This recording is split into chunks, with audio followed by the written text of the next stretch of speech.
Where? Somewhere. You see in double? Rainbow. To start off, I want to give a shout out to the BOYT podcast. I'm actually a big fan of what Aaron and Roland have created, and I do think it's bringing back some of that 2019 magic of the bottom of YouTube. They recently covered how I got pulled into Stingray's drunken shenanigans. It was like you said, it was not even a fair fight. It was a complete dress down by Dewmonic. It was a rout of Gary. It was. Those of us that saw it either after the fact or during it, I mean, it was sad at some point because you could see, not that it was pathetic or anything, I don't want to say that, but it was that Gary was certainly trying to take it down a pathway to, okay, well, let's just get along then. I mean, it was fair coverage, but I do gotta point out, they were incredibly, and I mean incredibly charitable to Gary. Not that it was pathetic or anything, I don't want to say that. I would. It was absolutely pathetic. I mean, to put it into perspective for you, Stingray and I had a mutual hatred of each other back in 2019, and this guy won't admit it unless he's drunk. I hate that fucking kid. I fucking hate him. Like, I hop on the stream, confront him to his face, and he says, I don't hate you. I do not hate you. Because he has to maintain that good guy appearance. And after that live stream, he actually managed to solicit pity from me, which is honestly a really disgusting feeling for me to feel. I wish Gary would stop that. I wish he would stop making me feel pity for him, because it reminds me of Joe Biden falling down the stairs. It's just elder abuse. I don't know. I feel bad even going after him, but like, no, this is a grown-ass fucking man.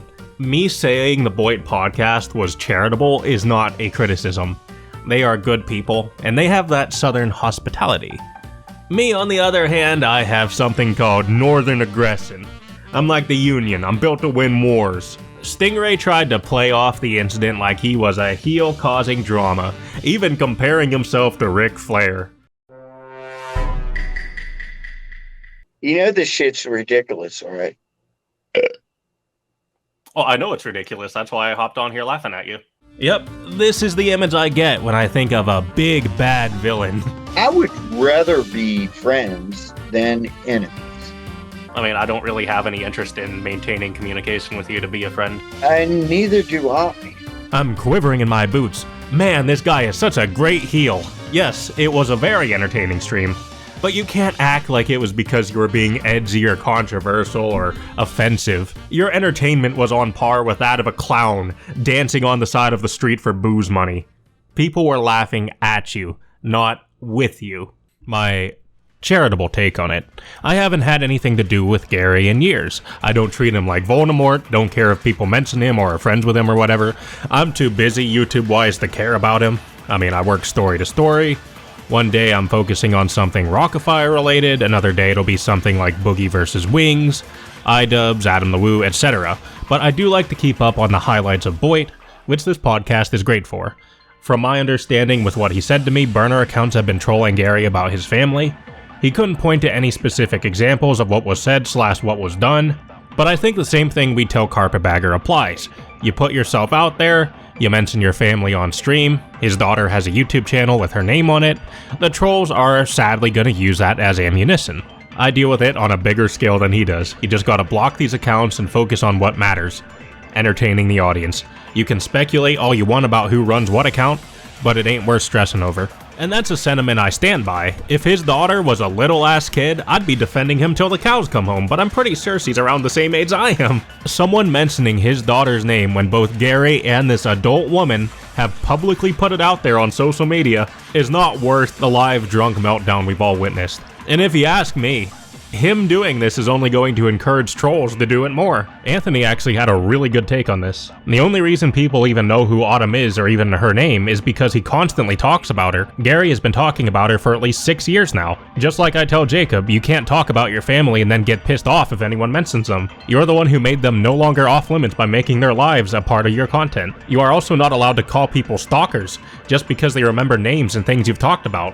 We're not obsessed, we're just not autistic or drunk, so we remember shit. If you can't take people responding to you with details you put out there, then you need to stay off the internet. If Gary wants to pretend to be this entertaining villain, I mean, that's cool and fine. But if you're a fucking pussy, I'm gonna go out of my way and show the cracks in that persona. Which I think I did. The guy who was helping Lou dox people back in the day has no right to hop on YouTube and complain about how people are trolling him. Trolls are a part of the entertainment. They find their fun out of trying to knock you off your game. If you're doing live streams trying to put on this tough guy persona, but you can't handle random people online dissonant back, you just come off as a massive bitch. Gary was trying to portray me as this fat, lisping gay guy, and I didn't even give his insults the time of day, because I'm confident in myself. I know I'm not fat.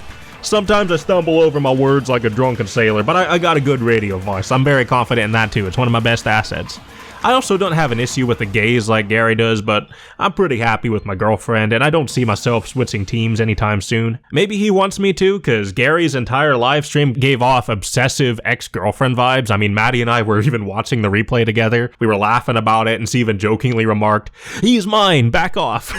She's the crazy ex-girlfriend. I gave a shit about you back then. She's the crazy ex-girlfriend. I do not hate you. She's the crazy ex-girlfriend. Why you gotta leave it like that?